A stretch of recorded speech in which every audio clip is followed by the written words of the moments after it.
অভিশপ্ত পিপল গাছ। গল্পের সারসংক্ষেপ নিচে দেওয়া হল। ১. পটভূমি ও চরিত্র।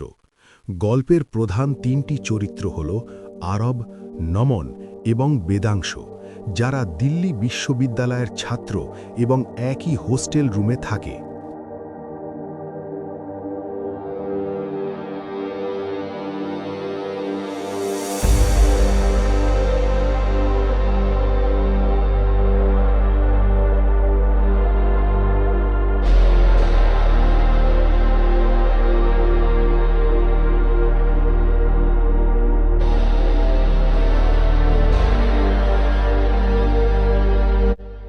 ২. বাজি ও অভিশপ্ত গাছ। তারা ক্যাম্পাসের ভেতরে থাকা একটি পুরনো পিপল গাছ দেখার পরিকল্পনা করে, যেটিকে সবাই অভিশপ্ত বলে জানত। বেদাংশ বাজি ধরে যে ওই গাছ থেকে একটি চুন্নি বা ওড়না ছিঁড়ে নিয়ে আসবে তাকে সে ২,০০০ টাকা দেবে। নমন ভয় পেয়ে একটি প্রাচীন কাহিনী শোনায়। বছরখানেক আগে এক যুবক তার প্রেমিকাকে মেরে এই গাছের নিচে পুঁতে দিয়েছিল এবং সেই মেয়ের অতৃপ্ত আত্মা আজও ওখানে ঘুরে বেড়ায়। আরব এই গল্পে বিশ্বাস না করে গাছ থেকে চুন্নি এবং একটি সুতো নিয়ে আসে।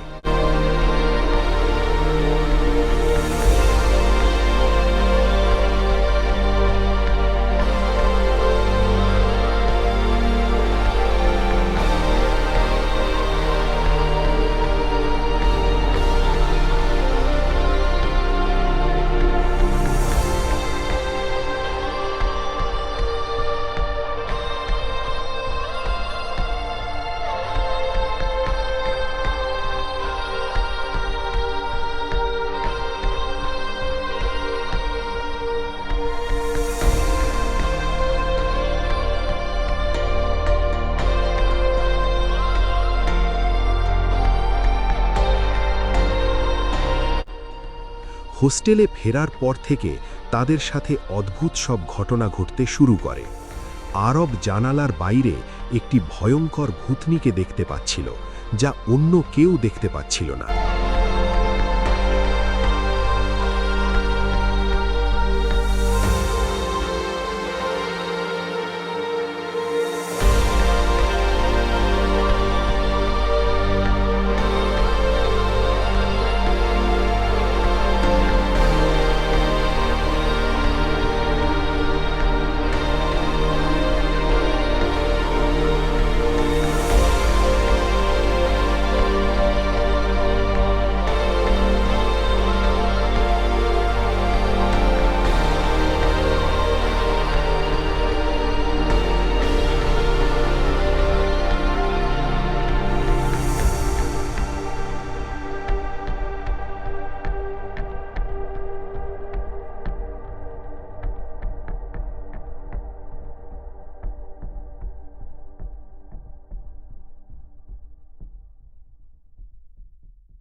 পরের দিন সকালে আরবকে সেই একই চুন্নি দিয়ে পিপল গাছে ঝুলন্ত অবস্থায় মৃত পাওয়া যায়।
এরপর বেদাংশকেও সেই অশুভ শক্তি আক্রমণ করে এবং তাকেও সেইভাবেই মেরে ফেলা হয়।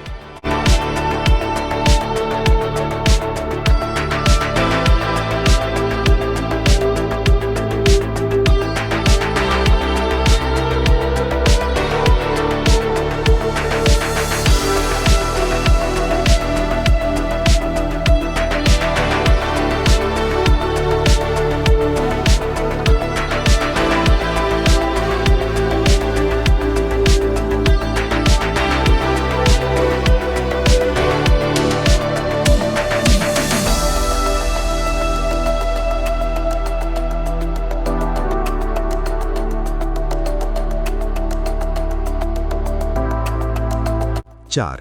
উপসংহার। নমন বেজে যায় কারণ সে পিপল গাছ বা ওই অতৃপ্ত আত্মা নিয়ে কোনো উপহাস করেনি।